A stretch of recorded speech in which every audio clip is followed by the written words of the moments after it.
नोंथाङा BPF लाइमोन आफादनि सासे भाइस प्रेसिडेन्ट बे समाव BPF दोलोखौ माबायदि रायजो राजाफोरा अनसायगासिनो दं? दिनैहाय BPF-खौनो रायजो राजाफ्रा लुबैफिनदों बेखौ जोङो नुनो मोनबाय। खारन दिनै जोंहा सरकार गैयाब्लाबो हाजार हाजार रायजो राजाफ्रा UPPL-खौ नागारनानै BJP-खौ नागारनानै जयेन जागासिनो दङ। दिनैबो तामुलपुराव गयबारि आरो गरेस्वर मोननै समष्टिजों 10,000सो UPPL BJP-निफ्राय जयेन जानायनि हाबाफारिया सोलिगासिनो दङ। जेरावबो सोलिगासिनो दङ आरो गाबोनबो मोनसे ब्लकआव जाबावगोन आरो जोङो 22 तारिखआव हाजार हाजार इउथ्सफोर जोंनि बाथौ खेराइ रेजर्टआव फैनानै जयेन जाबावगोन। बेबादिनो हाजार हाजार दिनै लाख लाख सापर्टारफ्रा जोंनि BPF दोलोआव फैगासिनो दङ।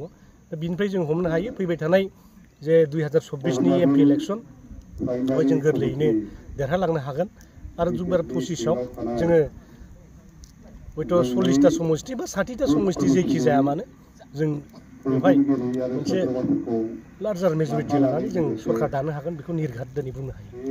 दिनैनि समाव BTC-नि थासारिनि सायाव नोंथाङा मा फोरमायनो सानो?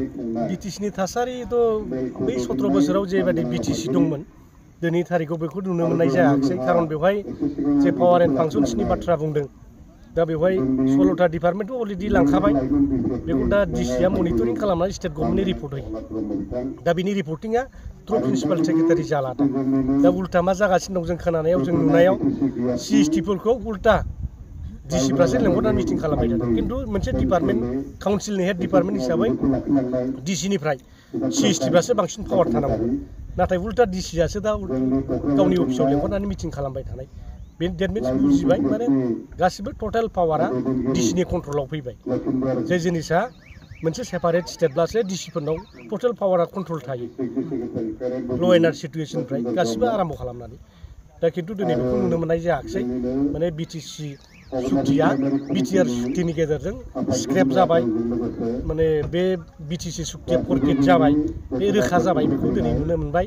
आरो लोगोसे गोदान अर्डार फैगासिनो दं दा दिनैहाय माने क'क्राझारनि ट्रेजारिखौ पाइलट खालामनानै डाइरेक्ट माने गुवाहाटि बे दिसपुरनिफ्राय सलायसिगोन। दा बेवहाय नोङो साख्रिआवलाफोरनि बेथन होनायनि पावार गैलाबा बे BTC-आ माथो जाबावनो? गोदो BEC जेरेखम जों मोनदोंमोन सानसुमा खुंगुर बिथांमोननि दैदेननायाव जे BEC सुक्ति जादों बे एखे सिमा गैयै BTC जानाय पावार गैयै BEC जानाय बेनो जागासिनो दं आरोखि। आरो बेथ' नुखाबाय सिमा गैयै जाखाबाय अलरेडि। नों 41टा गामिखौ कन्टिगिउटि गैया सासे सोदेरनाय माने बे सिमा गैला बेहा सिमा गैला। आरो बे लासै लासै दिनै दाजाबदों होनदों गाबोन दानख'गोन। 41टा गामि सोखांबाय गाबोन 400टा गामि दानख'गोन। दा बिदिबालाय BTC-आव मा थाबावगोन? दा बेवहाय माने खुनु बर' रायजो राजाया गोजोननाय गैया।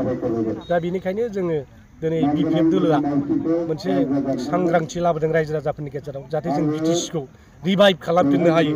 17 बोसोराव हाग्रामा महिलारि साना जेरेखम BTC सालायदों ग्रोम ग्रोम सालायदों बयनोबो साख्रि बाख्रि होनो हादों पावारखौबो गावनो लादों। माबा मोनसे टेन्डारनि खामानि गुवाहाटियाव जानांगौखौ क'क्राझाराव लाबोनानै दिनै टेन्डार खालामनाय कन्ट्रेक्टरफोरनो होदों। दा बेफोरबादि जोंनि लकेलनि सेंग्रा सिख्लाफ्रानो कन्ट्राक्ट मावनानै मोनजादों। फिसा फिसौबाबो 5-10 लाखनिबाबो कन्ट्राक्टखौ मावनो मोनदों। नाथाय दिनै नुबाय दिनै बाहेरानि मानसिफ्रासो गुवाहाटिनि कन्ट्रेक्टर सिलिगुरिनि कन्ट्रेक्टर फैयो आउट अफ आसामनि आउट अफ BTC-नि कन्ट्रेक्टरफोर फैयो। दा दिनै बेबादिजों नोंनि जोंनि जायगानि मानसिफ्रा बोरै थिखा थुख्लि मोनबावनो? दा जायनि जाहोनाव जोंनि लाइमोन सेंग्राफ्रा गोदाव सोराव जादों। सोरबाया गुजरात हारियानायाव थांलाबायनानै खामानि मावदों सोरबा उत्तराखन्डआव थांलाबायनानै सुरंगआव थाबथारलाबायहैदों। बेफोरबादि जाथायफ्रा दिनै जाबाय थादों। दा बे दानि BTC गभर्नमेन्ट जे 3 बोसोराव प्रमद बर' सालायदों बिनिनो फिथाइ जागासिनो दं। आरो दिनैहाय बेखौ नुनानैनो दिनै लाइमोनफ्रा जायफ्रा दिनै भटार कार्ड मोनजेनबाय भटार कार्ड देग्लायनि MP इलेक्सननियाव बिथांमोना भट होजेनगोन बे मानसिफ्रानो दिनै प्रमद बर'जों जेबो जाला। प्रमद बर'नि जुदि BTC-खौ सालायबाय थानांगौबा जों भबिष्यतआव साख्रि बाख्रि मोनहैनाय नंला थिखोला थुख्लि खालामनानै मोनजानाय नंला जोंनि अस्तित्वआ थानाय नंला। बेखौ साननानैनो दिनै इउथ्सफ्राबो जयेन जागासिनो दङ रायजो राजाफ्राबो जयेन जागासिनो दङ। बिभिन्न जाथि जनगोष्ठी दिनै जयेन जागासिनो दं। जायनि थाखाय जों दा 9टा सेल कमिटि दानो हाबाय। 9टा सेल कमिटि बेहाय दङ राजबंशी दङ नाथजोगी सेल दङ गरखा सेल दङ हिन्दी भाषी दङ सुत्रधर दङ। दा बेबादियै गासै 9टा सेल जों बेखौ दानो हादों बिथांमोना जोंखौ लेंहरनायावसो जोंनि थाखाय मोनसे सेल दानानै जों खामानि मावगोन बेबादि बिथांमोनहा गावसोरनो आग्रह जानानै जोंखौ सेल दानो थिननाय खिन्थु जों बिसोरखौ थिनाखै हाग्रामा महिलारि सारखौ जोंखौ रिकुवेस्ट खालामफैदों जे जोङो अपेन प्रमद बर'नि बिरुदि खालामसै अपेन जोङो दानि सरकारनि बिजेपि इउपिपिएल सरकारनि बिरुदि जों गसंसै नङाबा जोंनि रायजो जानाया दिनै मोस्लेट जासिगोन खोमसि जासिगोन बेखौ साननानैनो दिनै सेलबो दानो हादों आरो गोबां हाजार हाजार इउथ्सफ्रा दिनै फैबाय थागोन दिनै चिराङावबो जागोन उदालगुरि बाक्सायावबो इउथ्सफोरनि जयेनिंआ जाबाय थागोन प्रमद बर'मोन जेखि बुङा बे भटार लिस्ट गैयैखौ बिथांमोनहा पार्टियाव सोदों होनबाय थादों बिथाङा चेक खालामना नायजोबथों सोरहा भटार लिस्ट दंना गैया बेखौ नायबाय थाथों दिनै एबसु अफिसाव दिनै सेंग्रा उन्दैखौ दिनै हाइ स्कुलाव फरायनाय गथ'फोरखौ दिनै बिथांमोना राजनितिखौ बाहायबाय थादों दिनै इलेक्सनाव बिथांमोनखौ भट बिनो थिनगोन बिथांमोनखौ बिपिएफनि सेंग्राफोरजों बुलायनो थिनगोन बेबादि राजनितिखौ बिथांमोना दिनै खालामगासिनो दं जों बेखौ नुबाय थादों इउजि ब्रह्मआ दिनैनि समाव बिथाङा ससियेल मिडियानि गेजेरजों बुंदों बिथाङा एमपिबो गेलेया एमएलएबो गेलेया बिथांमोना गावसोर जे जेनहैखासिगोन बेखौ नुहुरखाबाय नामा बेथ' जेनगोनखौ नुखानाय ओंखायनो बिथाङा गेलेया होनदों बिथाङा आगोलावबो बिदिनो होनबाय थाखायोमोन जे इलेक्सनाव जेनबा आं नेक्स्टआव गेलेलालै होनो ओमफ्राय इलेक्सननि बोथोर फैबा इलेक्सन गेलेनो मोदै हुगारबाय थायो बेबादि सासे मानसि दा बिराद लुबैसुला मानसि पावार हांग्रि मानसि होनबा बर'फोरनि गेजेराव दिनै दङ होनोब्ला इउजि ब्रह्मखौनो होननांगोन जायनि थाखाय बर'नि भबिसतखौ जेबो नायाखै बे मिथिगौ बिटिआर सुक्ति जायोब्ला बर' जाथिया खथि जागोन होनना बे मिथिगौ गासिबो मिथिगौ बे आयेन कानुन मिथिगौ बे मानसिया खिन्थु गावहा बेवहाय बिटिसिआव थानानै मन्थ्रि जानायनि सिमां नुनानै बिटिसिनि चिफ जानायनि सिमां नुनानै जेखि जादोला